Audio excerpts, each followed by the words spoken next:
Hello and welcome to another episode of the Blueprint Roundtable. Today we have a great and very interesting topic, although I'd argue they're always great and interesting, but I think this one in particular applies to employers and employees and is kind of controversial. And it's about salary transparency. And should employers disclose the salary range on job descriptions and in public forums that they're posting those jobs outside of the one-on-one interview conversations? What are the pros and cons, as far as like how you all would go through that? But Emily, I'll pass it over to you to start.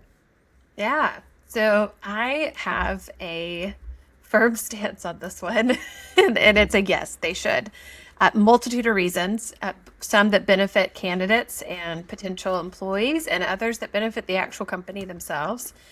The one that is near and dear to my heart would be yeah, I think that having more transparency around compensation bands encourages the closing of the wage gap outside of any type of law or best practice a company could institute. The fact that people can have conversations with peers or have visibility into a band and where you fall on it allows the employees to have the understanding that there's fairness and equity involved in making sure that they have visibility into that.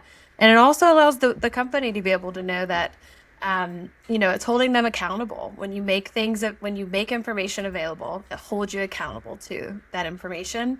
And I think that that's pretty powerful for employee retention.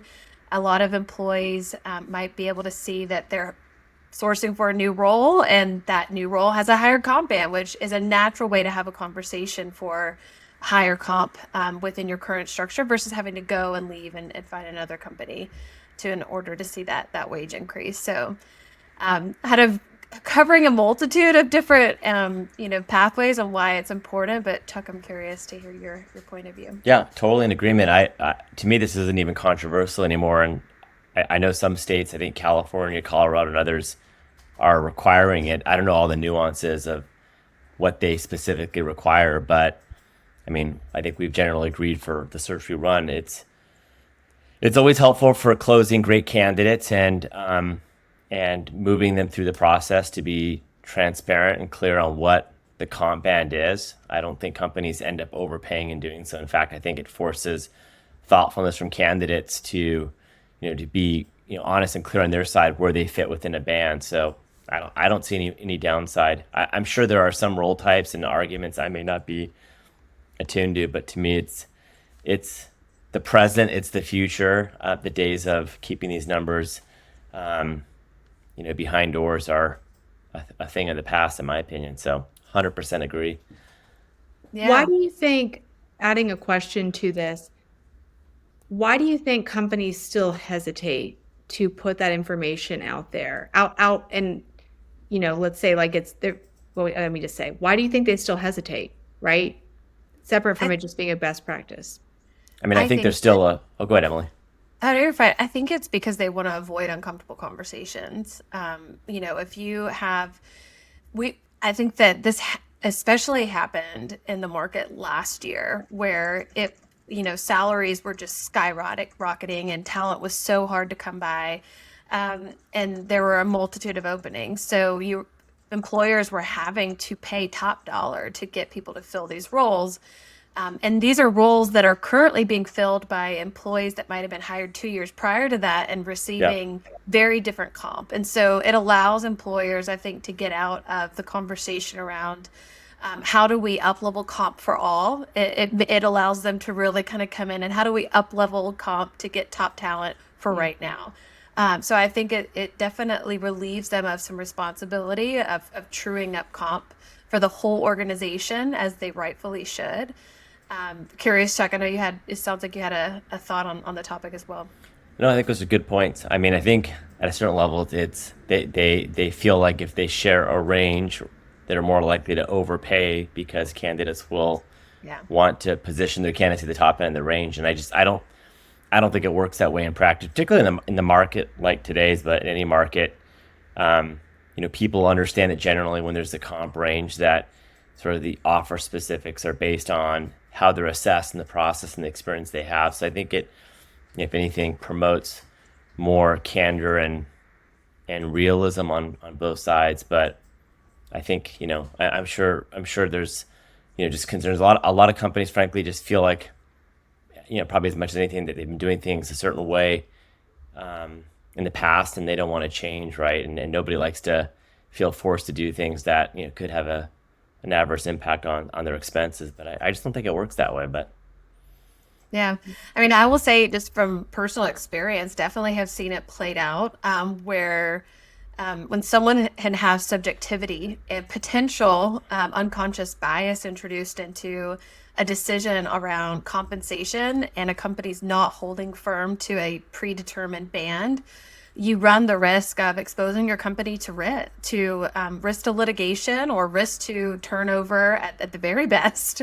right, And I've seen this personally play out, and there's just no reason not to have open conversations. And the fact that those conversations put out there what the company range is allows for a lot of more, I think, trust to be instituted into those Yes. conversations. I've yet to see someone try to take advantage of it, and especially in a scenario where you can show why someone would fall within a certain bracket versus someone else. To me, I think it's refreshing to candidates. It removes any type of preconceived notion that there's something that they're holding back because of me or my gender, or what I mean. It really kind of, I think, levels it out to where it's a very judicious conversation and equitable for both parties. And yeah, I mean, I think companies really shouldn't be nervous about exposing that information. I think it really ends up panning out well for both parties versus instituting any type of negative conversations. yeah, it's a time saver too, right? Instead of having this as something where you've got to spend time with candidates trying to flip the tables on you. It's just like, let's cut to it. Here's the range. Here's what drives comp. Yeah. What are your requirements, right? And then I think moving forward, if there's some latitude up or slightly out of the range, you'll let your candidate have that conversation. But yeah, I think we are all very well aligned in this one. Yeah, definitely. I mean, there's more pros that are realistic than if there are negatives or the what ifs that don't happen. And Right. last little piece on this, I know we're at the end of our time, but what if someone said, well, look, I hired folks, they're great, but now like I can't get people at that comp range, so I need to increase our comp, by 10K or something like that. But then if I post it, all of my current employees that are paid that are going to see that they're paid less. How would you advise someone handling that situation? Chuck, I'd be curious to hear your thoughts, since you've had obviously kind of an immense amount of leadership experience and probably Doing it right and wrong, yeah. Yeah. I mean, I think it's just the same concept, right? If you're ultimately, if ultimately you end up to be competitive in the market, making adjustments to comp that leave existing team members, relatively underpaid, I think those are things you want to get in front of. I don't know that necessarily creates an obligation to do it, but it creates risk not to do it. And so I think it's something to think about.